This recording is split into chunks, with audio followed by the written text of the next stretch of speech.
Hello, everybody. Welcome to part 2 of the paradox of perception.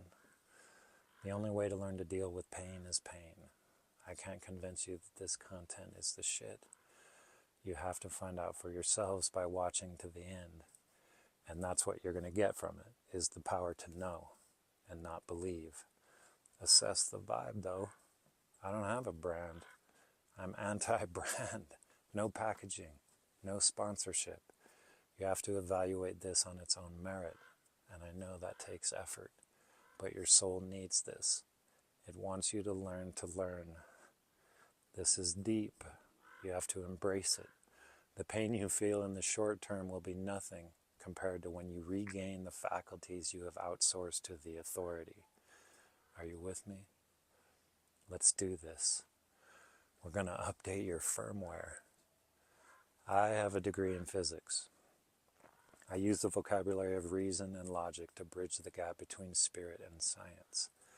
There is a transcendental component of our reality, but it has been disregarded and ignored by reason and science since the Enlightenment. Right? The Enlightenment, right? It began in the Renaissance, and it was a clear departure from the spiritual authority of the time towards the rational, towards what can be observed and measured, as opposed to blind faith in the invisible, the intangible, and what seemed irrational, what seemed unavailable to confirmation. The rational materialist worldview cannot entertain the existence of something that cannot be detected with our senses or our instrumentation. However, in the postmodern era, science has brushed up against the unexplainable in numerous ways. What can be considered broadly as the transcendental, things that are beyond the limits of ordinary experience. Specifically, the discoveries of quantum mechanics. Now, stay with me here. It's not just the regular talk on this shit. Quantum mechanics, the observer effect, quantum entanglement, and sympathetic action, action at a distance. All of these were outside the established interpretation of the nature of reality at the time they were discovered, especially with regards to the previous understanding of cause and effect. The foundation of scientific knowledge is based upon the concept of what is objective. The assumption has been that what takes place does so independently of any awareness of it. Science maintains that if something is true, then it must be so universally and without any dependence upon point of view. This is because perspective, or point of view, is based on perception, which is relative and variable, therefore disputable. Truth must be indisputable and not dependent upon perception, which can be fallible. A version of reality that relies on perception is subjective and contains within it the possibility of being incomplete and open to dispute. The foundation of science was severely destabilized by these discoveries, right? Because the observer effect was largely glossed over and rationalized because it took place at the subatomic level and so had no real bearing on the scale in which we live. Much the same way you may think this video has no bearing on your life. But be patient, I'm getting to it. Quantum mechanics was reframed in various ways to minimalize any mystical interpretations of it. The significance could not and cannot be ignored, though, and is the bridge to the conclusion I am going to make, so stay with me. These discoveries were outside our previous notions of cause and effect, which from a classical perspective, right, is described as every action having an equal and opposite reaction, with the action being the application of some kind of a force. Observing an electron should not have caused such a radical effect. Look up the double-slit experiment.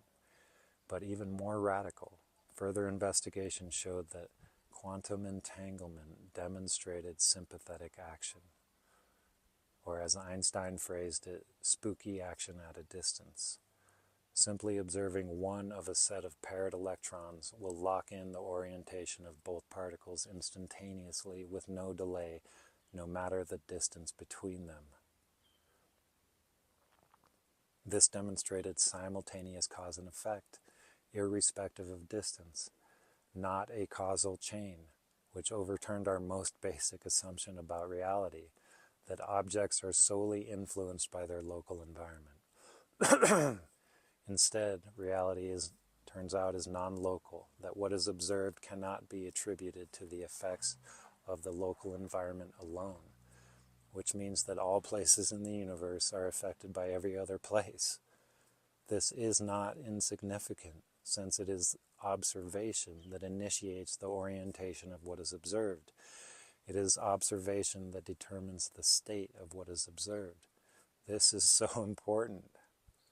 How do things happen independent of observation? Quantum entanglement.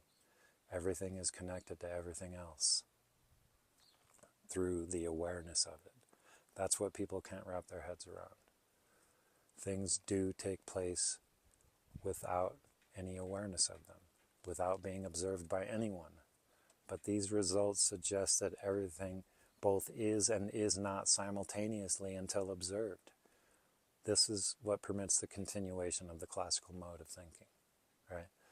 That observation collapsing the wave of quantum potential doesn't seem to make any difference to our lives, despite the results offering the apparent conclusion that we create this reality.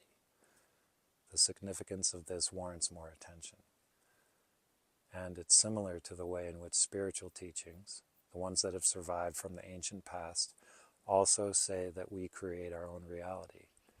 But it's written off in the mainstream as woo. You probably think you can see where I'm going with this, but you're wrong.